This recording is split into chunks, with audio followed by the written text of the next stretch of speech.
All right. Hello, everyone. Welcome back to another study break with Sales Assembly. Want to give a shout out to Vidyard, our sponsor. Today, I am here with Joe Flynn. Joe, tell us a little bit about who you are and what you do. So my name is Joe Flynn, and I'm the Chief Revenue Officer for Certify. We are a digital workflow company, so we primarily market to the hospitality industry, who has been hit pretty hard during COVID. And then about 25% of our business is just to the SaaS industry.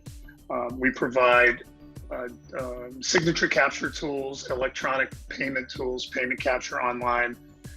We work with some of the larger vendors in the industry, and we integrate seamlessly into these kind of flagship products.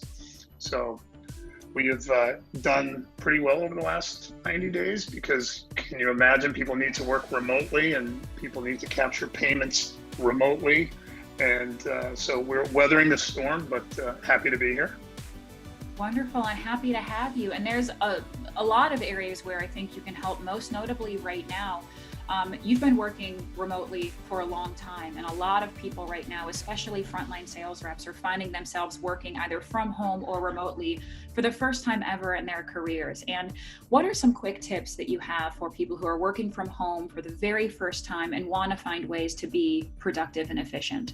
Yeah, well, first of all, it's not easy. I can tell you that, right? So I've been working remotely for 30 years right now, and some quick tips I would give people is you really need to manage your day, right? Manage your calendar, and you need to put in little blocks of time, like me time. So things that I did, I would work out at lunchtime, and I would actually physically go to the gym, and it was like a commute, but it was to the gym, right? And I would keep that schedule.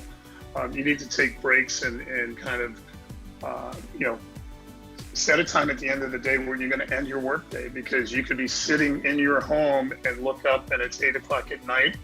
And I'm a big believer of work-life balance, and you've got to somehow manage that. So I would say really manage your calendar and put blocks of time on your calendar that keeps you on point, right? And those are things that I do, and you've got to stick by it. It's really easy to say, I'll just keep doing this. And what happens is you find that the day's gotten away from you, right? And you haven't got out of your chair, because when you're in the office environment, people can stop by, there's sidebar conversations, people may go to lunch. When you work at home alone, that doesn't happen. So, really take it upon yourself to map out your week and really physically put those blocks of time for yourself in your calendar, and then execute on those blocks of time. Do what you proposed that you were going to do.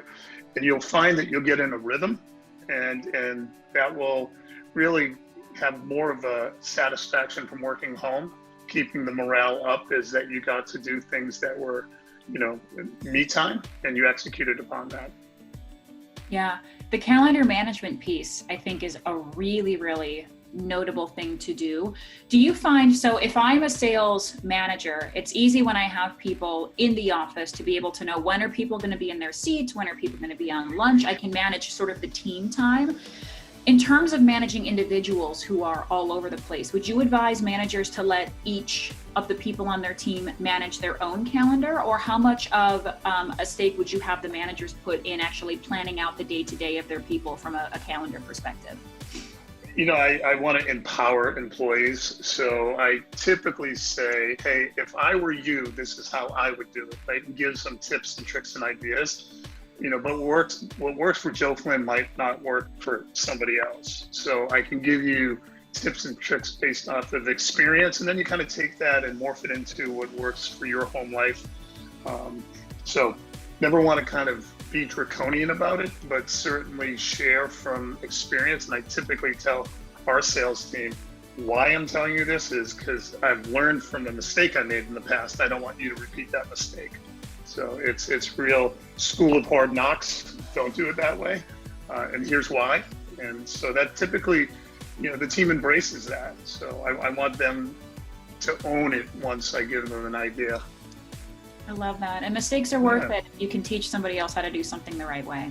If you're not making a mistake, you're not learning, right? Yeah, exactly. Well, I've learned a lot because I've made a lot of mistakes.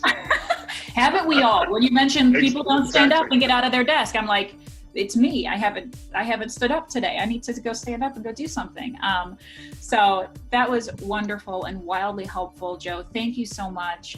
Once again, I'm Christina Brady, President of Sales Assembly. Thank you to Vidyard for sponsoring our content, and we will see you next week for another study break. Bye-bye. Perfect. Thanks, everyone.